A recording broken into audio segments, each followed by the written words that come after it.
Welcome to the Black Girls Heal podcast, where we talk about changing unavailable relationship patterns, healing unresolved trauma, and building a healthy relationship with first you and then others. Every episode, we will talk about actionable advice that you can apply today to break unhealthy patterns and grow your self-worth. I'm Sheena Tubbs. Let's begin. What up, what up, what up? Welcome to the Black Girls Heal podcast. My name is Sheena Tubbs, and I'm so happy that you are here with me. So, if you are joining me live, then you are hearing me a few days after I finish our 14-day extravaganza on Facebook and Instagram, where I went live for 14 days in a row under the series of 14 Days to Saving Yourself in Relationships. And it was phenomenal. Every morning I had a different topic related to that series title, with everything from self-medicating to showing up for yourself, saving yourself, getting out of patterns of fantasy, learning how to set boundaries in your mind or with other people. It was just really extensive, lots of tangents, lots of really great stories, and lots of women who were helped. And so I wanted to read one of the letters from one of the women that I got from one of the women once the series was over, because it really, really impacted me. She wrote, "Hey Sheena, first I want to say thank you for these last 14 days. They have been a very eye-opening experience for me. Last year I figured out my childhood traumas, did the root work, and doubled up in self-love practices. I find myself attracting healthy people into my life, but I still felt confused as these relationships would still go bad. It wasn't until I found your podcast and stumbled onto the part where you spoke about false intimacy. It became clear how I needed to understand how the root affects present behaviors. A couple of the lives this week had me in tears, and the rest gave me anxiety. LOL. The biggest breakthrough was definitely figuring out that my parents' unhealthy need to place me as a referee in their marriage has led me to being a love avoidant. It made sense because I had met a healthy partner, told him that I needed him to just leave me alone for a while so that I could go through my own inner conflict, despite of him insisting that he wanted to be there for me. I now understand that it's okay to have someone hold your hand through the mess. Thank you, Sheena. I'm going to definitely join the Facebook group for support and look into joining one of the programs once the coronavirus releases my pockets. LOL." For those of you who don't know, I have coaching programs where I help women heal through this, and I've been taking pieces of the material out to share in the lives and, of course, throughout all the podcasts. So that's what she means, to save up for the program. So I am so excited, and that is why I did this series, because we currently have an extended amount of time and space where we can be focusing, where we need to be focusing on something positive. And even for those of us who are still working full time, those of us who are frontline people, and that includes people who are our grocery workers, those of you who are working in restaurants still, those of you who are working in childcare, even with the schools being closed in some places, those of you who are delivering things for Amazon and other companies, those of you who are risking your life and your health to serve and protect and be there for us. I want to say thank you so much. You are appreciated. I hope everybody is tipping you well, in case you are in the service industry, and if you're in the medical or police enforcement or anything else. I am wishing you prayers during this time. But with all that said, there are some serious things happening, and there is space for us to find joy. You know, even one of the days I talked about the importance of us having fun and learning how to play and not depending on other people to help us have joy in our life, right? To not wait until one day that we will hopefully feel better. And then that's when we can finally be happy, and that's when everything will fall into place, because we're not realizing that we have the power today to change our lives. So, the series is over. And there are some replays, but I wanted to share with those of you who didn't get a chance to join one of the podcast episodes, or not one of the podcast episodes, one of the lives. And just in case anyone does not know what I mean when I talk about going live, and so that kind of goes over your head whenever I'm like, join me on Facebook Live or join me on Instagram Live. On those two social media platforms, people can go live on video, which means that they turn on their video and you can watch them in real time. And whether or not, I've seen people do karaoke with people, because you can get other people to join you on video as well, kind of like FaceTime. I've seen people play games. I've seen all kinds of things, but I've used it to teach these healing lessons for women who are interested. But yeah, I wanted to, I was thinking, especially after I got this letter, that maybe I should just share one of these lives instead of what I had originally scheduled. And so I asked the young lady who messaged me this, since she had been joining me all 14 days, what was her favorite one. And she said it was the one where I talked about how you can't take everybody's advice. Some of us are taking advice from other people that ends up not working for us.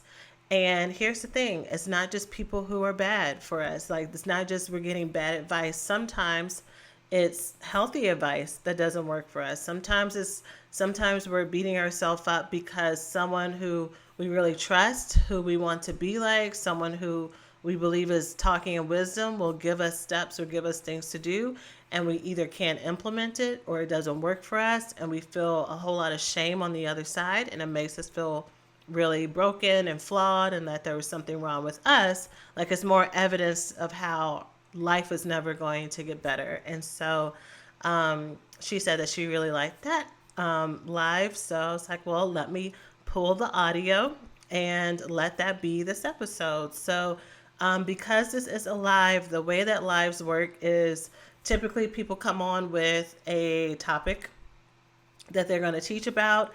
And because it is live interaction, people are constantly joining, saying hello, answering, asking questions. So this live is going to kind of jump around at different places. So I'm going to start with my general topic. I'm going to start with basically what I just told you right now, as far as why advice from other people who may be healthier is not working for you. At one point, I talk about how can you tell that the people who you're taking advice from are actually healthy people versus people who are not. I talk about some wounding that has happened with some of my clients from being with people who don't get it, including those who were bad experiences with therapists. And because I know that has happened often with women who struggle with love addiction, feeling judged by their therapists, I thought about cutting that part out, and I was like, no, let me put this in, because I don't want anyone to be deterred from getting the help that they need because they felt bad, and I want you to be seen. So that part is still in the live. I talked about how it's really, really important to talk with people who get it and why. I talked about validating yourself, and there was one point at the end that I was talking about the importance of taking good advice, because if you take advice from toxic people, you will take on toxic traits, which led into a tangent about talking about specifically those who are in relationships with men, how negative traits of argumentativeness and disrespect and emotional abuse can really infiltrate that relationship, and us taking our own responsibility to break those cycles so that we can actually get the relationships and love and self-respect that we want, right? And also be able to pour into that relationship as well. So that's a nice little chunk of a pocket there that when I was listening back, I was like, ooh, girl, like you really felt those emotions there. But also it could have been its own podcast episode, but I decided to just keep that part here as well, for those of you who are listening, in hopes that it will help and touch the right person who may need it now. So that is it. I'm about to roll us into the live recording. You're going to hear me introduce the live topic and myself, which I also kept that in there because I thought that would be important for us to kind of set the stage for what you're going to learn today. So I hope that you enjoy it, and I will see you when it's done on the other end to close us out. Shout out to those of you who are watching these videos like after you get home from work. I got a message from someone last night that that's what they're doing. I see comments like way after the live. I get DMs after the live. So shout out to y'all who are like making it work with your schedules. What's up? What's up? Okay, so we're at a place where I'm going to stop recapping all of the videos because we have 14 days of goodness. And so if you haven't watched the replay, you need to watch the replay. But for those of you who don't know, let me catch you up and raise this camera up. I am doing, well, my name is Sheena Tubbs. I'm the founder of Black Girls Heal. And we are doing a 14-day special event, a special extravaganza titled 14 Days to Saving Yourself in Relationships. Hey, Kalita. Good to see you.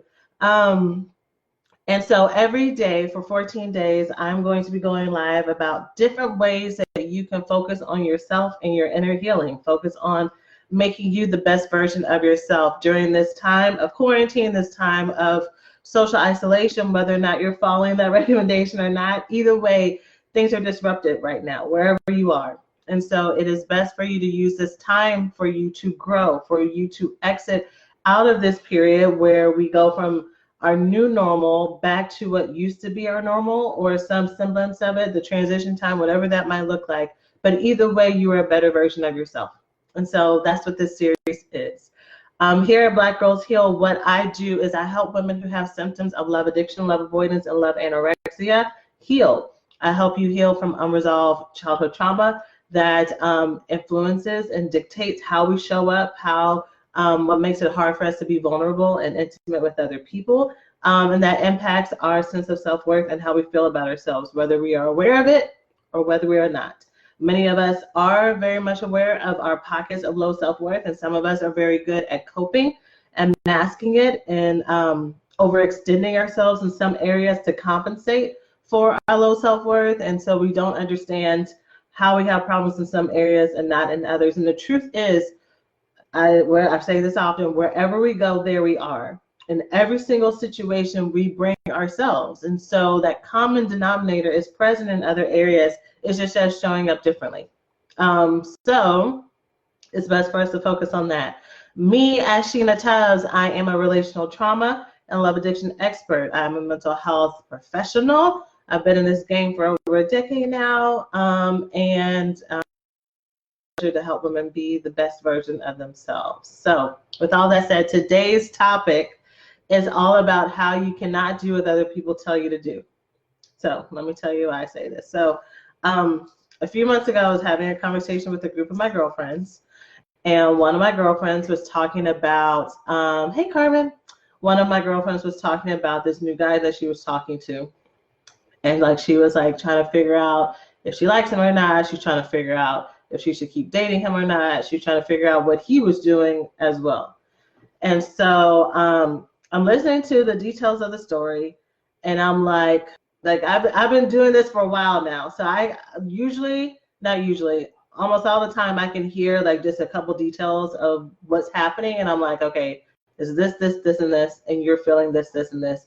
And people are like, yeah, how did you know? I'm like, yeah, because there's patterns to this, right? We may feel like this situation is new and complicated, but really it's not. And once you know how to break it down, once you know your stuff that you bring into it, and once you know what other people do and what to expect, and more importantly, what your standards are, and clear out all the stuff in the middle that stops you from either enforcing your standards or trying to get things that are not realistic and then wondering why it doesn't work. Once you get all that stuff out, it's pretty clear. So anyways, I'm listening to my friend tell this story about this dude, and she's like, well, what do you think to like us as a group? And I So me hearing that, I tell her that he sounds avoidant, and that she should probably set some boundaries with him. That she should probably start to detach from him if he is not giving her what she needs, especially if she's already communicated to him. After I gave my feedback, one of our other friends gave her feedback. She is someone who is amazing. She's like a super healthy, securely attached, has a great relationship. Hey, Kimberly, has a great relationship. So you would think that you want to make sure that you take advice from someone who is a healthy person, right? So she says, well, I think what you should do is you should tell him what you're feeling. Like, go back, communicate, try to work it out, and go from there. So I'm listening to that, and I don't say anything because, one, we're just friends. Like, it is not my responsibility to counsel my friends. She just asked me for my advice. I gave her my advice. She asked our other friend for her advice. My other friend gave her advice. So she's free to choose what she wants to choose. But I'm listening to that, and I'm like, that's the exact thing that gets people like us into problems. We listen to people who approach and see the world in a different way. Their their lens and their defense mechanisms are different. Their self-control is different. The way that they are able to create boundaries and self-care and take care of themselves is differently. They use relationships and they use love and they use alcohol and they use sleeping and they use work for different ways that we use work. We use all those things in excess to self-medicate, to self-soothe. For them, because they have a healthier connection with themselves, they are able to see, I'm going a little bit too far. I need to scale this back. I don't really like how that person's talking to me. I'm going to stand up for myself and scale it back, right? While most of us, if you're watching this video, we can vacillate between being very codependent and wanting to appease and wanting that person to not be mad at us, or being cut off queens and saying, that's it, that's fine, I'm cutting you off, let's go. So on paper, that's really good advice. If someone is not meeting your standards, to go and communicate and tell him or her what you need. However, if your pattern is that you constantly give people more chances than you need to give them, if your pattern is that your no's don't really have any enforcement behind them, you tell someone no and then you say, okay. You tell someone this is what I want, and then when they only give you 80% of that, you take it because at least they tried, right? When they meet a basic expectation that they should have been meeting in the first place, you take that as proof that you should keep going, and before you know it, you've wasted months and years of your life. So here's this in short. I need y'all to be clear on the advice that you're getting from people. And here's the ironic part. If you're just now joining me, I'm talking about how you cannot take advice from everybody. But the example I gave was not about taking advice from toxic people. My advice was about taking advice from people who are super healthy. Can you believe it? Yes. Taking advice, I know that's going to sound really bad. I got to kind of check myself as I say it out loud, but it's true. Taking advice from super healthy people because they do not understand your experience, because they do not understand what love addiction, love avoidance, love anorexia, how it shows up in your life and how you self-medicate. It can have you feeling lost. That's why so many of us, another thing I've heard is women will go to a therapist's office, and some therapists are good at this just naturally, and some therapists have actually wounded some women before because they'll go to their therapist's office, talk about their negative relationship issues, have a whole plan, talk about it, and then they'll go back to the office after they've texted someone that they shouldn't have texted or reconnected to someone that they shouldn't have reconnected to, and they tell their therapist, and their therapist is like, really? Sheena, we talked about this. Like, Sheena, like, I thought that you were like committed to yourself. You just have to cut that off. And sometimes the therapist will say it. Sometimes the therapist will just be like a slight thing in their eyes. But the weight of that disappointment and shame will magnify what's going on inside of you. So it is so important that we put ourselves in communities of people who get it. People who will say, yeah, girl, me too. It gets better. I don't judge you, to give voice to this is why you're doing the thing that you're doing so that you don't feel alone and you don't feel that shame, right? So I have the Black Girls Heal Facebook group where I just take in women who say they have this issue. You know, sometimes women will try to join the group. And I have some people like left over from when I first started Black Girls Heal, where I was just like taking everybody who cared about Black women healing. But over the last year or so, I've been very intentional about only letting in women who are currently going through this. I'll have people who come in and they're like, hey, Markia. I have women who come in and they're like, I want to help other women and I want to give advice. Or I'm just interested to see what you're talking about. I'm like, no, like this might be a free community, but it needs to be a safe place. It needs to be a safe place for the women who are feeling like they're the only ones to just come and talk about whatever they need to. So if you haven't joined my free group, you can go to blackgirlsheal.org/group. And I am very protective of it. So there's just different threads that people can participate in. But for the most part, not anybody can come in and just like try to promote their stuff or whatever. So it's blocked that way. So do we have any questions about taking advice from people that we shouldn't? What are actual good sources for advice to help us not feel shamed and help us not feel alone in all this? So yeah, any questions about how to know when someone is good to listen to? Or any experience of sources where you found out that they were good to listen to. Sometimes what happens is we also don't open up to people that we should because we expect that they're not going to understand. So we stay feeling alone and isolated longer than we should. And it kind of defeats the purpose. So we feel like no one can understand us, but then we don't let other people in to understand us, and we're just caught in this catch-22. So let me tell you where you need to go then, in case there's no questions. You need to go and find someone who is trained in love addiction, who is experienced in that. I suggest that you find some resources that are specifically for the issues that you need to work on. Obviously, I'm talking about Black Girls Heal. If you happen to find any other places that fit that and that you feel like is a good fit for you, then do that. But my point is, I get very sad every time I hear of a woman who is talking about going to someone for advice. They try the advice and then they end up getting hurt. I do not want anyone else to waste years of their life trying to do solutions that do not work for them. So I have one question.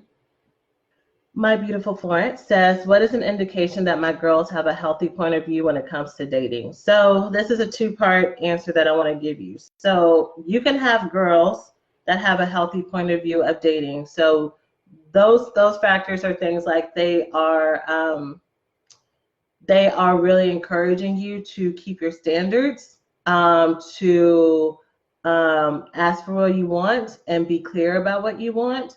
They are good about telling you to not stop keeping all of your activities and put all of your eggs in one basket. And this is because you dated this guy, you really had a great first or second date, now you've married him in your head. They're going to help keep you grounded. They're really going to really champion you staying you and also you having fun, right? So if you're a love addict, sometimes you can take dating so seriously. Like, this is it. This is the guy because of XYZ. I just know it. And so I got to make this work. And so they're going to bring you back to earth and remind you that you have a big, wide world around you. The second part of that is sometimes the healthy friends, because they may not have gone through the same ways that trauma has manifested in your life, the times that it is hard for you to take their advice, or you're still spinning, or you're still doing things that are dysfunctional, they may not understand. And you might feel judged, you might not, depending on how truly healthy your friends are. But even healthy people have a limit. Some of y'all have really, really great healthy friends who have been there for you from the end, from the beginning, and they are tired of hearing about your man or woman problems. They're just over it, and that's okay. It is okay as a healthy person for you to say, okay, you know what, this situation, all of this drama, all of this roller coaster, I love you, but I can't handle it. Let's talk about something else. Like, let's talk. They can tell you no. A healthy person can tell you no and still love you. So the other part of that is if they don't understand, they might be over it. They may withdraw. They may get to a place where they're like, okay, well, Florence, just do what you think is best. And that's going to feel very like you're being abandoned, very feeling rejected, and like you're bad because they're overhearing about your problems. And that's really going to make you feel like, see, I knew that I was broken. I knew that there was something wrong with me, but that's not the case. It's just you're talking in a community that's not built for you. And you got to be in a community that is built for you to feel safe. So that's why, in addition to your healthy friends, which may be your forever friends, you need to have a group of friends who get it, who are also recovered or recovering from love addiction, or a support system that has that voice. So for me, I had a really healthy group of friends. They were amazing. They did all the stuff that I talked about in the first part. But for me to get better, I had to be around women who had stalked a guy, but who were better now. I had to be around women who struggle with their low self-worth and who had could speak the same language as me and who have recovered and have been to therapy specifically for this stuff. So my bridal party when I got married was actually half and half. Half of my friends, half of my bridesmaids were women who were super healthy and compassionate, like forever, like they were securely attached women. And the other half are my women who had gone through these programs with me and got better. And to me, it was perfect. So that's my answer to that question. I see that there are some comments, so let me go. And Carte was laughing, but then she said, my apologies. She has two friends, both healthy, and their advice are different. I'm torn. Yeah, I mean, that's what happens. That's what happens. I mean, people have different perspectives. And so I mean, I know how to help you decipher which one is best, because it could be one is better than the other, or it could be that neither one is good for you. So that's why I say you need to specifically go to communities that are built for love addiction, and get some support there so that you don't have that confusion anymore. Kimberly says, great question. Shantae said, for me, I just keep my love issues to myself out of fear that my healthy friends just think I'm overthinking and overreacting. And Shantae, so that might be the case. That might be your healthy friends might think that you're overthinking and overreacting, or they may be super compassionate and super kind and super nice to you about it, and that's equally as uncomfortable for you. It is equally as uncomfortable to be loved when you feel like you're unlovable, which is why we do the things that we do. I said yesterday when I was explaining the 3 different types about how intimacy disorders are about keeping people away. So if I secretly deep down think that there's something wrong with me, when people are trying to be nice to me, that's going to be very hard for me to take in. So I'm going to push away and have walls that are going to keep people on the outside. And so that's for healthy, available people. And then for the unhealthy people, I'm going to let them in because that's what I secretly think that I'm worth. And I'm only going to make space for people who are toxic that maybe I can hope to change. And then it doesn't work and I just feel lost on the other side. So yeah, you are caught in a loop and you got to break the loop. And here's the other thing about healthy friendships. Healthy advice from healthy people. Healthy people will just say, you just got to do it. Shantae, you just got to break the cycle. You just have to communicate. Okay, so you get off this live and you go to try to communicate to someone what you need, and you're filled with fear. You don't know how to say it right. You do say it right, but you still feel dejected. You don't feel the relief on the other end. You have like this fear cycle, okay, about what's going to happen now. Are they going to start calling me now? Are they going to start asking me more questions about myself now? I don't really want to tell them all that. And it's just on and on. There's all this stuff in between that stops you from just doing what they tell you to do. And that's the problem. People who come from a healthier background, they may not understand how much healing and how much stuff you have to do to get to the other side, right? They are not equipped to tell you, okay, that this might be where you want to be. You might want to be able to get to a place where you let people in and you're vulnerable. But before we do that, let's do this, this, and this that will build you to a place of where you can do that. And those places are not going to know how to tell you to do that. They're not, because it hasn't been their experience. They just don't know, right? I remember, so we had 2 years ago, no, 3 years, 4 years ago, at this point, I might have blocked it out. We have been flooded out by here in Houston with the tax-safe flood. So this is a year before Hurricane Harvey. And if you live in the States, you've heard about Hurricane Harvey, which flooded out basically the majority of Houston. So when we went through the tax-safe floods, we were rescued from a boat, we lost everything, all that stuff. It was very traumatic. I got PTSD. I would talk to other people, and other people who, we hear, for the most part, we would hear about floods often. So when I would tell other people, it was just kind of like, oh, well, I'm so sorry that happened. And okay, so, and they would like change the topic and talk about something else, not realizing how devastating that was because they had never experienced it. Fast forward to a year later, where Hurricane Harvey happened, and everybody was affected, even people who didn't get flooded out. Like, people were trapped in their homes because the streets were flooded. Like, everybody either lost their whole life, had to be rescued, knew someone who passed away because they drowned. Like, everybody was affected. And now when you talked about being flooded out, now it was like, oh, I'm so sorry. I can't believe that happened to you. My heart is with you. The compassion was different.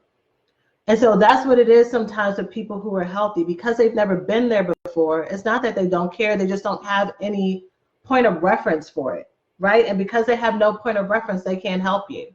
So now me, as someone who's gone through a natural disaster and lost everything, if someone tells me they've been flooded out, if someone tells me that their house is burned down, if someone tells me any kind of like crazy tragedy like that, any kind of like unexpected disaster, I immediately have compassion, grace, and empathy in a way that I never did before. I used to be those people, right? And so that's why they have support groups for people who have gone through cancer or cancer survivors. And you can talk to a friend who maybe your mom has passed away or is currently sick with cancer, and you talk to a friend and they really care about you, but they don't really, you can just feel that they don't get it, right? And you can feel that they want to be there, but they don't really know how, and then that makes you feel awkward, and that's that kind of stuff. So that's why you feel more comfortable being around other people who are cancer survivors or who've gone through before, because they get it. We need to be around people who get it just as much as we need to be around our healthy friends who've been there for us forever. Hopefully that makes sense. Thank you so much for your patience, Janice. Janice on Facebook says, I had to stop listening to friends and family who aren't in healthy relationships because their advice was jaded. Yep. Because they spoke of their experiences and how they would respond, which was negative and left me more frustrated and confused. Y'all, that's not the realest thing ever. So we have a lot of reality TV. And reality TV is all about being sensationalized, all about the drama, all about the conflict. And what happens is, even when you know better, you can start to normalize the craziness that you see on the TV screen because you watch it every week. And you may notice that some of your beliefs about the world and about relationships start to get affected. Again, even though you know that this is television, and you may even know that some of this is scripted, it may start to infiltrate you. And so that toxicity is contagious. It can be it makes sense that you distance yourself from toxic people. Outside of the toxic reality TV, just people can just be toxic in general, right? So people who have their own trust issues and they tell you I wouldn't trust them, or this is maybe what's happening, or um, some friends think that they're. So when I was giving the examples of what is a friend, um, and I said that they would help you enforce your standards and enforce your boundaries. Some people will tell you to do that, but they'll do it in a way that's very disruptive and and argumentative and unhealthy. So they'll talk to you about like doing ultimatums and saying in a way that's very insulting and belittling. And if you're in a heterosexual relationship, emasculating to the man, and thinking that a man is not a human being just because he has a penis. A man, for those of you who are heterosexual or bisexual, men have feelings. Men need to be loved. I don't care how many muscles they have. I don't care how strong they see. Your man needs to know just as much as you do that they are special, that they are valuable, that they are created by God, that they are cherished, that they are seen. Men need that. And every time you come up there in their face, disrespecting them, talking down to them, saying what I want is more important than what you want, you are re-injuring them and traumatizing them.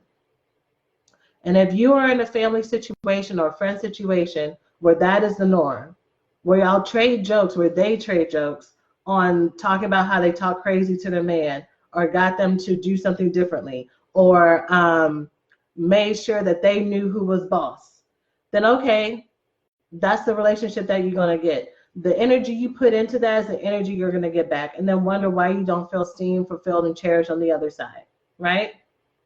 That man that may be doing what you want him to do because he feels threatened, backed down, and disrespected, deserves better. And if he actually gets healthy the way that you want him to get healthy, he may realize that and then move around. So the best bet for you is to learn how to be the healthiest version of yourself. Communicate what you need and what you want without going to your trauma response. All of that, defensiveness and stonewalling and shutting down, wanting them to read your mind. If you do, because some people will shut down and just have that quiet storm and just disengage and disappear, and that's your explosion. You're not going to talk crazy to nobody, but you will get your stuff and leave. You'll say, okay, I got you, and not say anything and sit back. And some of us will clap back and get in the face and do all that stuff. But whatever it is, whatever your go-to is, you got to find balance. Like someone said before in the chat, we have to find balance in how to communicate what we need. All right, so that is it for this live recording. Yes, you did hear right. It did cut off a little bit. Somehow the sound did not go all the way through, but that was pretty much the end of that point. How continuing to act in a way where we don't take ownership of our own stuff and project it onto the relationship will affect it, right? And there is a difference between speaking your truth and being clear and setting boundaries with someone and repeating our own trauma in our romantic partnership, whether or not we are with someone who identifies as a man, woman, or both. We are in charge of the environment and the energy that we bring into our relationship. And if there are struggles with communication, there are better ways other than recreating those cycles. And so just putting that bug out there for those who need it. But that is it for this podcast episode. I hope that you enjoyed listening to all of the different topics that were underneath that we got to somehow from the main topic and me responding to the questions that the women asked. I would love for you to join me next time we do a series. So whenever you hear me announce it, I would love for you to join me, for you to hop on the train of masterclasses of of free healing workshops whenever I am able to share them with you. And for those of you who were either participants on those mornings or those of you who are just now joining our podcast, joining the Black Girls Heal community, and you're wanting to move forward, you're wanting to go deeper, like these are the exact topics that you've been wanting to get healing on, I would love for you to join me in our coaching program. It is open all year long. There is no closed doors, and I help women heal from everything from love addiction, love avoidance, and love anorexia, which are things like dealing with over attachment to relationships, fantasy in your mind, difficulty letting your walls down, difficulty trusting, difficulty managing your emotions, the unresolved trauma that goes underneath that, learning how to redirect your thoughts about yourself, managing your anxiety that's related to all of these things. Like, we go into it. So if you would like to join me there and join our community, our growing healing community, you can go to therecoveryschool.com and sign up there.